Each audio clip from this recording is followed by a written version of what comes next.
बाजार नए नए शिखर बना रहा है। घरेलू निवेशकों के दम पर मार्केट में इस साल अब तक रिकॉर्ड तोड़ तेजी रही है। अब फेड रेट कट से इसे नए पंख मिल गए। ऐसे माहौल में निवेशक नए मौके तलाशेंगे, कंपनियों के कारोबार से लेकर उनकी वित्तीय स्थिति का आकलन करेंगे। अगर सब ठीक ठाक लगा तो निवेश से पहले ब्रोकरेजेस की राय भी ली जाएगी। लेकिन इसी मोड़ पर कंफ्यूजन का दौर शुरू होता है। एक ही शेयर पर आई ब्रोकरेजेस हाउस की रिपोर्ट्स, कोई बुलिश हैं, कुछ बियरिश। आखिर शेयरों पर ब्रोकरेजेस की राय बटी हुई क्यों है? ऐसा क्यों है कि एक ही शेयर पर कोई बुल है तो कोई बियर?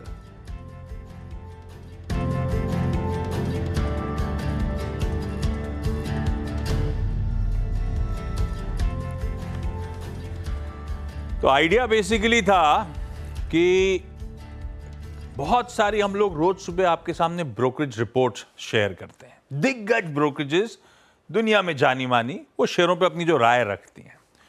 पर ऑफ लेट आपने भी नोटिस करा होगा, कई सारे ब्रोकरेजेस की रिपोर्ट्स कई सारे स्टॉक्स पे बहुत बटी हुई है। जैसे हाल में वोडाफोन को रिलेटेड आया था, मैंने उसको इस शो में नहीं इंक्लूड करा है, लेकिन एक तरफ ₹2.5, दूसरी तरफ 21-22 रुपए के टारगेट्स, ऐसी बहुत बटे हुए स्टॉक्स पर रिपोर्ट्स आई हुई हैं। तो इन्हीं रिपोर्ट्स से समझेंगे क्या कहना चाहती हैं ब्रोकरेजेस, क्यों कोई बुलिश है, कोई क्यों बेयरिश है, और अपने एक्सपर्ट से जानेंगे दरअसल सही रणनीति उन स्टॉक्स पे क्या है। एक्सपर्ट्स कौन? जियोजीत फाइनेंशियल सर्विसेज के गौरांग शाह साहब और मार्केट एक्सपर्ट सुदीप बंदोपाध्याय, दोनों आपको आपकी स्क्रीन पे रेडी नजर आएंगे। इन दोनों के साथ होनी है आज के शो में चर्चा। आप दोनों का स्वागत है, आप दोनों को नमस्कार, गुड आफ्टरनून। अच्छा, पहले मैं इन स्टॉक्स पे जाऊं, इन स्टॉक्स पे बुल्स एंड बियर्स की चर्चा करूं। मार्केट्स अपना कम है क्या? क्या गजब ताबड़तोड़ तेजी में भारतीय बाजार आपको नजर आएगा। पिछले एक साल का चार्ट अगर हो सके तो यही मेरे स्क्रीन पे पीछे दिखाइएगा। 30% के रिटर्न्स निफ्टी पे आपको देखने को मिलेंगे, 30% के रिटर्न्स।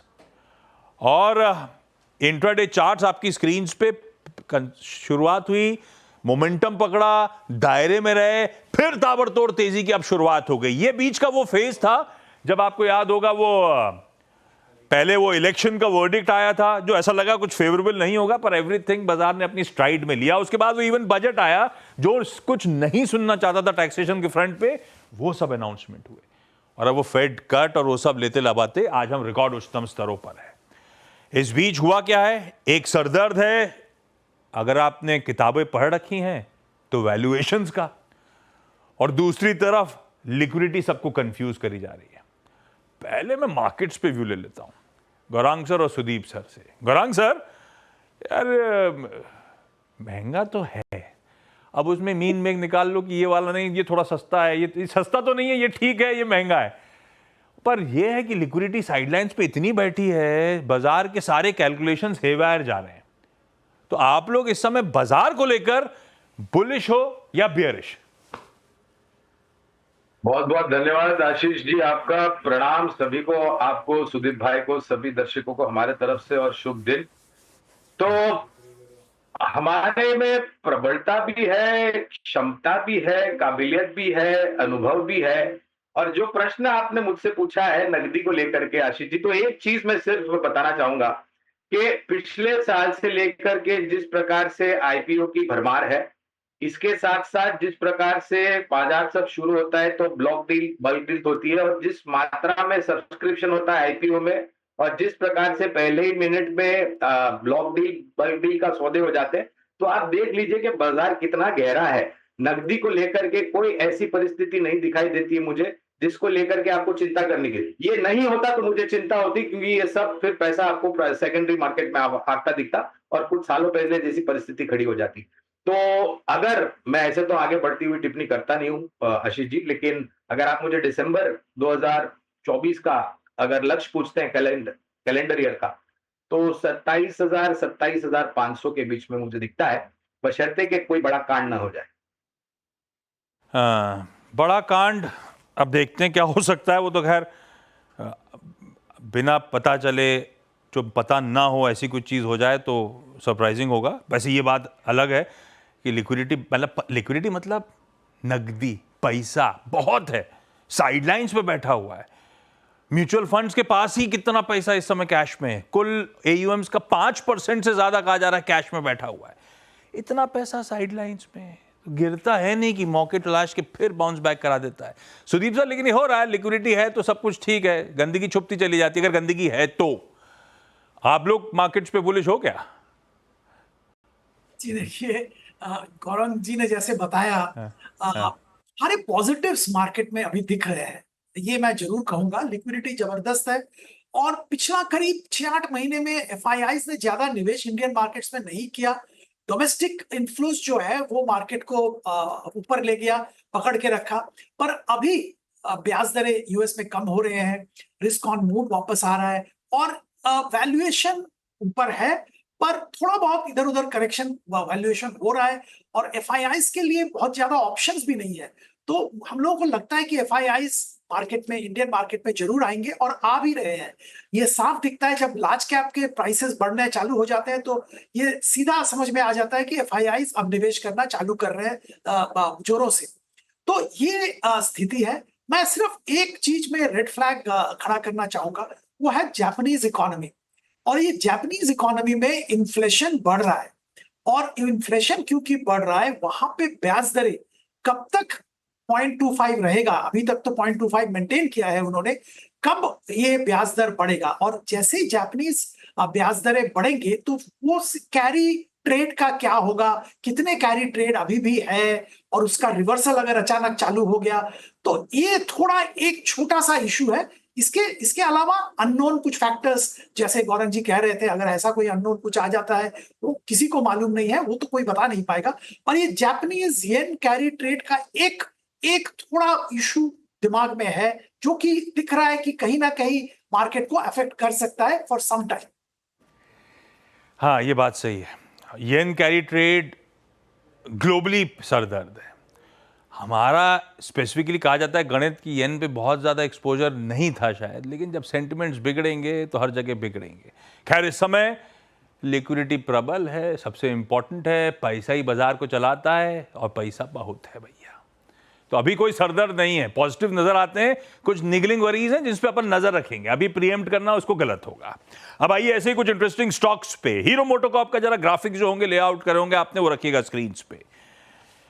टू व्हीलर दिग्गज, एक सेल कॉल आया था कुछ दिन पहले, बियरिश आइडिया यूबीएस का। 6000 का स्टॉक है भाई, ये 3350 के लक्ष्य के साथ। हालांकि जिस दिन यूबीएस की रिपोर्ट आई थी, अभी एक कुछ दिन ही हुए हैं, तब मुझे याद था, इन्होंने जो मेरे पास पॉइंटर्स आए थे उसमें यूबीएस ने सेल दिया था क्योंकि होंडा बहुत स्टिफ कंपटीशन दे रहा है। होंडा धीरे धीरे करके डिलीवरीज में बढ़ रहा है और शायद FY25 के एंड तक नंबर 1 प्लेयर हो जाएगा। पर ठीक है, हीरो मोटोकॉर्प अपनी दर से ग्रो भी कर रहा होगा, तो इस तरह का एग्रेसिव डाउनसाइड, ये इंटरेस्टिंग था। बोफा सिक्योरिटीज बुलिश था 6000, जहां पे आके खड़ा हुआ है, मतलब ये कह रहे बेचे नहीं भाई, अब 6000 पे तो खड़ा ही हुआ है। 6000 के लक्ष्य के साथ थे। वो कह रहे हैं कि स्टॉक वैल्यूएशंस बहुत अट्रैक्टिव है। एथर और कैप्टिव फाइनेंशियल कंपनी को मैं इंक्लूड कर लूं तो 17 टाइम्स FY26 पे अवेलेबल है भाई साहब, वैल्यूएशंस चीप है। अच्छा, ये सिर्फ दो नहीं थी, एक प्लेट फ्लिप करिएगा, मैंने और भी कहा था, ऐसे ही कंफ्यूजिंग है। मॉर्गन स्टैनली भी 4110 के टारगेट्स के साथ अंडरवेट है। गोल्डमैन सैक्स भी सेल कॉल दे रहा है 4150 के साथ। तो एक नहीं, 2-3 ब्रोकरेजेस इस तरह के दबाव की बात कर रही हैं। और बोफा सिक्योरिटीज अकेले नहीं खड़ा हुआ है, उधर जेफरीज की भी 5800 के टारगेट्स हैं, नोमुरा के भी 56 से 5700 के टारगेट्स हैं, सब बाय कॉल्स हैं। ये है डिवीजन सारे दिग्गज ब्रोकरेजेस के बीच हीरो मोटोकॉर्प को लेकर। गौरांग सर, किस करवट बैठेगा ऊंट, जाएं किसकी तरफ, बुलिश रहे? वैल्यूएशंस का कंफर्ट है, ग्रोथ अपने पीयर से लैग कर रही है, सच है। ऐसे में करना क्या है स्टॉक पे सर? निश्चिंत होकर के अगर निवेशित है तो निवेशित रहे, अगर निवेश नहीं है तो मौके ढूंढते गिरते हुए बाजार में, या फिर हीरो मोटोकॉर्प में गिरावट आती है तो निवेश करने के लिए।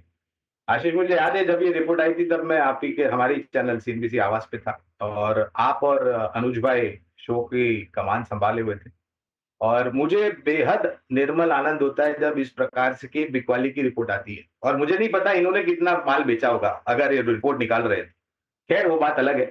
6000 400 के आसपास के लक्ष्यांक है आशीष, हमारे बुनियादी तर्क के आधार पर, अनुमानित जो आने वाले नतीजे उसके आधार पर। और देखिए, कोई भी आ जाए, प्रतिस्पर्धा ऐसा नहीं है कि हमारी है, प्रतिस्पर्धा तो काफी समय से हमारे बाजार, और प्रतिस्पर्धा जब बढ़ती है तो हम और आप जैसे उपभोक्ता उनको फायदा मिलता है, क्योंकि एक अच्छा प्रोडक्ट मिलता है, वो भी वाजिब दामों के ऊपर। तो हमें तो लग रहा है कि बहुत बड़ा मौका है, खास करके ग्रामीण और मध्यम ग्रामीण क्षेत्र जो है वो टू व्हीलर के लिए बहुत बड़ा एक मौका है। तो भाई साहब, किसी भी वजह से अगर ये गिर भी रहा होगा तो बेहतरीन खरीदारी करने के मौके हैं। हीरो मोटोकॉर्प पे बुलिश रहना एक बेहतर विकल्प होगा, बेहतर स्ट्रैटेजी होगी। दूसरा, लाइए इस पे जरा डिक्सन टेक्नोलॉजीज। क्या गजब का स्टॉक बना है ये, मदर ऑफ कॉन्ट्रैक्ट मैन्युफैक्चरिंग, चलता ही चले जा रहा है। इस पे भी कंफ्यूजिंग रिपोर्ट्स हैं। ये जो मॉर्गन स्टैनली भाई साहब हैं, ये इक्वल रेट के साथ 8700 का टारगेट दे रहे हैं, यानी कि मौजूदा भाव से 35 से 40% का डाउनसाइड खुलेगा। दूसरी तरफ HSBC है 14,000, मौजूदा भाव के आसपास थोड़ा सा ऊपर 14,000 के लक्ष्य के साथ HSBC खड़ा हुआ है। HSBC का लॉजिक ये है कि डिक्सन सिग्निफिकेंट पोर्शन कैप्चर करेगा IT हार्डवेयर मैन्युफैक्चरिंग मार्केट का, काफी सारी अपॉर्चुनिटीज हैं। वैसे सुदीप सर, ये बात सही है कि डिक्सन ने अपने आप को प्रूफ भी करा है, खूब सारे जेवीज, खूब सारे करार, खूब सारे पार्टनरशिप्स, सेल्स लगातार गजब की ट्रैजेक्टरी से बढ़ रही है। मार्जिन्स इंटैक्ट हैं 3-4% के बैंड पे, तो पूरा पर्कुलेट होकर प्रॉफिटेबिलिटी पे आ रहा है।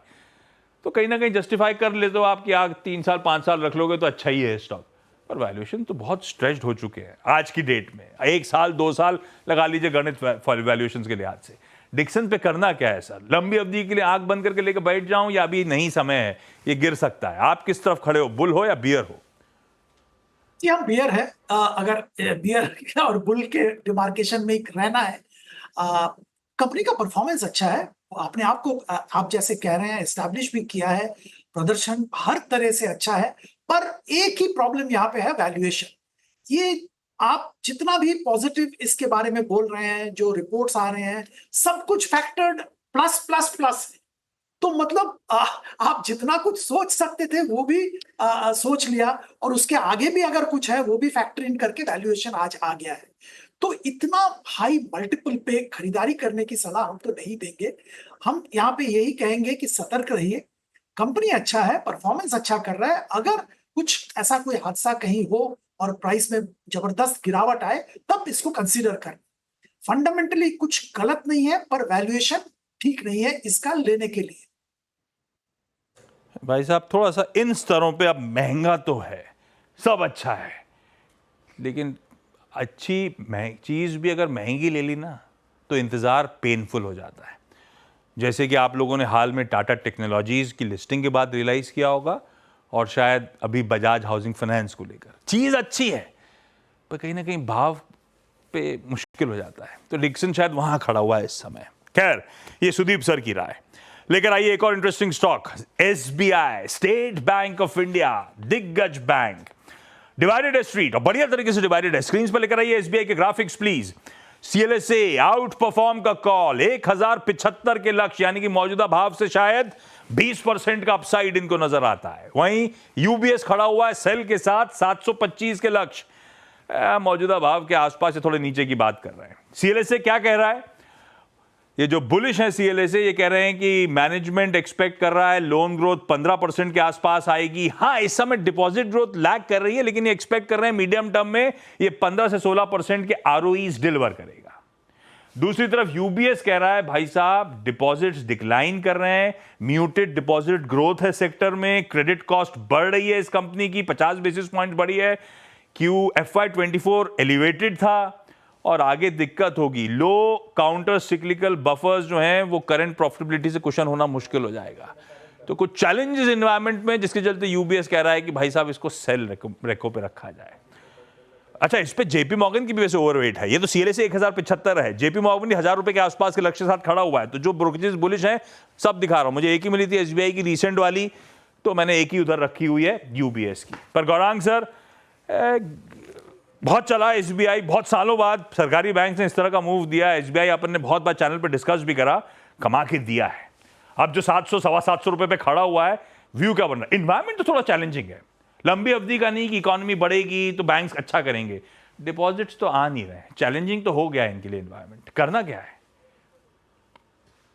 देखिए, आपकी काबिलियत और आपकी अहमियत तब सामने आती है जब चुनौतियां हो, और उन चुनौतियों को आप पार कर जाए आपकी क्षमता और ताकत के आधार पर। अभी आपने डिक्सन टेक्नोलॉजीज की बात कर रहे थे, तो आपने एक वाक्य का और शब्द का प्रयोग किया था, वो है mother of contract manufacturing.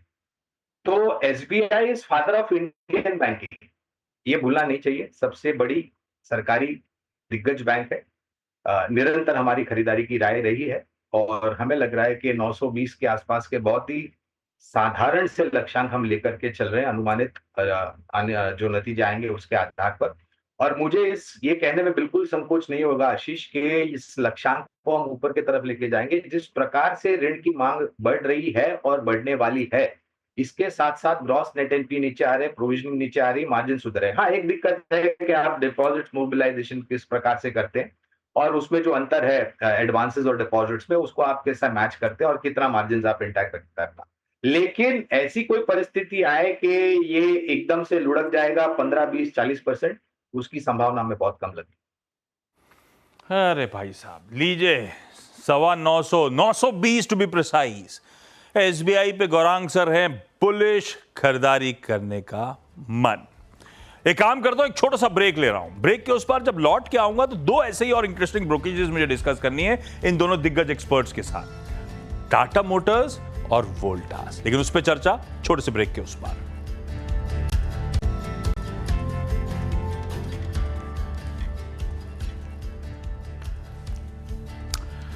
Bull versus beer, जी हां, यह है आज का, इस बार का वीकेंड स्पेशल।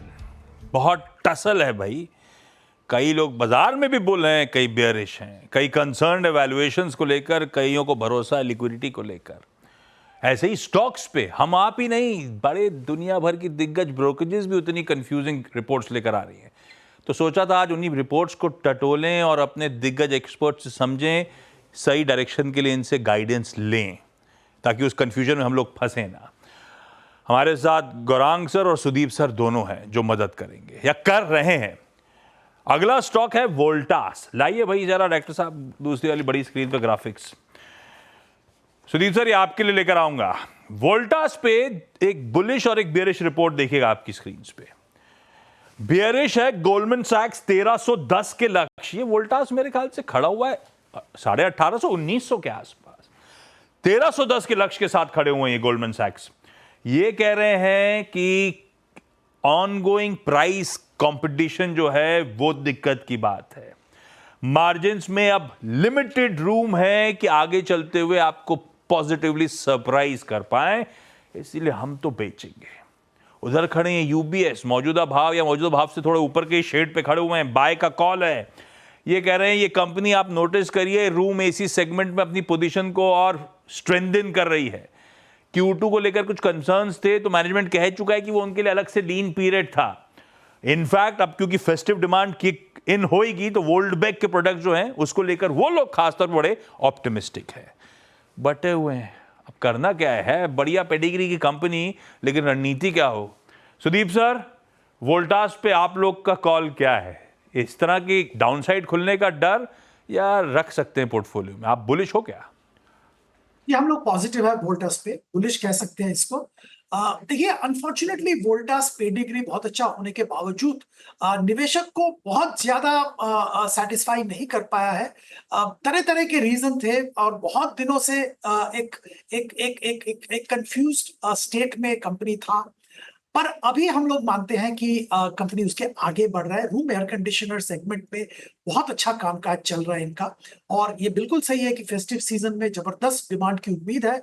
Q2 का नतीजा और उसकी बेसिस पे इस कंपनी को जज करना शायद सही नहीं होगा।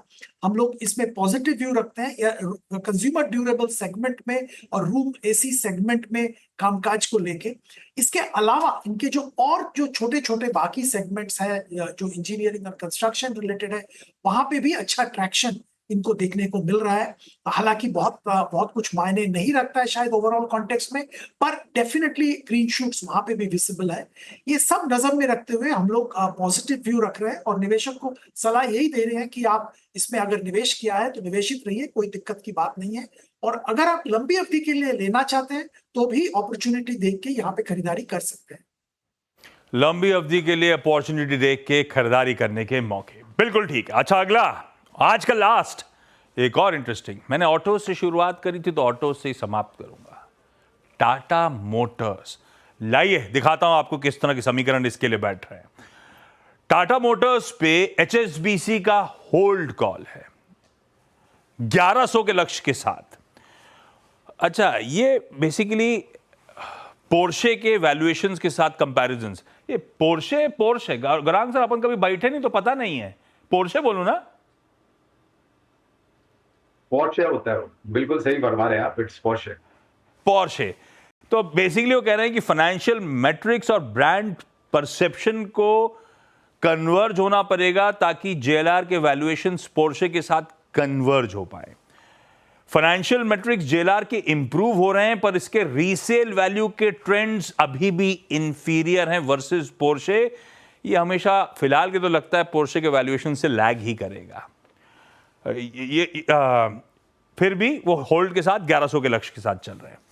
यूबीएस का जो सेल कॉल आया है, मतलब पोर्शे से कंपैरिजन ड्रॉ कर रहे थे लेकिन वो बुलिश है स्टॉक पे। यूबीएस सेल कॉल लेकर आया है और ये इंटरेस्टिंग है।